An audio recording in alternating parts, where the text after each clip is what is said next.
Meritocracy in America, examining the myth and implications for adult education. Hi, I'm Molly Pawlacki, and we're going to talk about my final paper tonight. Let's get into it. Myth versus reality. We've all heard our whole lives, work hard and you'll succeed, or anyone can make it in America if they just try hard enough. It's a nice idea, right? But here's the problem. It's not really true. My paper looks at the idea of meritocracy in America and what it means for adult educators. The main point is simple. Success in America isn't just about hard work and talent.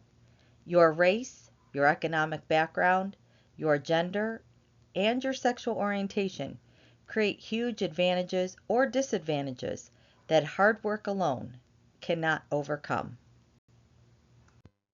Let me paint a picture. Imagine two children born on the same day in the same city. One grows up in a wealthy family. She goes to a great school with small classes, gets tutoring when she needs it, takes SAT prep courses, and her parents help pay for college. She can focus entirely on her studies without working. The other grows up in poverty. He goes to an overcrowded school with fewer resources, works part-time to help his family, can't afford test prep, and if he gets to college, he's working full-time while studying and graduating with massive debt. When these two students compete for the same opportunities, we call it a level playing field, but it's not. One student had advantages from day one that had nothing to do with how smart or hardworking they were. And it's not just about money. Students of color face discrimination in schools and workplaces. Women earn less than men for the same work and hit glass ceilings in leadership. LGBTQ+ students often lack family support and face harassment. These aren't obstacles that hard work can just overcome. They're systemic barriers built into our institutions. Question: is this a fair competition based on merit? So what do we do about this? Here are 5 practical things that I talk about in my paper that we can start doing as early as tomorrow. First, check your assumptions.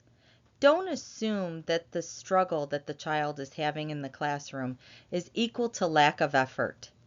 Consider all barriers that a student might be facing. 2. Make courses accessible for everyone. Multiple formats and/or materials.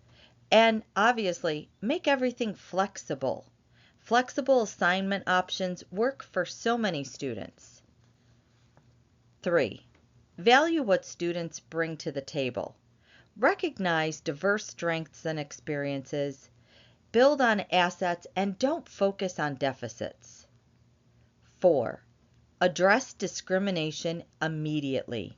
Set clear expectations for respect in your classroom. Use all biases as teaching moments and respond immediately when you see something. And lastly, provide what students need. I love this sentence. Equity means giving people what they need to succeed, not giving everyone the exact same thing. Remember, give your students whatever the supports are that they need to reach the same goals. Here's my challenge to you. We can't fix inequality by ourselves, but we can make a real difference in classrooms. We can create environments where all students feel valued and supported.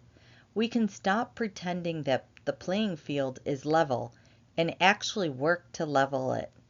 The myth of meritocracy is comforting because it lets us believe everything is fair. But as educators, and in my case, social workers, we have a responsibility to do better. We need to see the barriers our students face and actively work to remove them. That's the work. Thank you.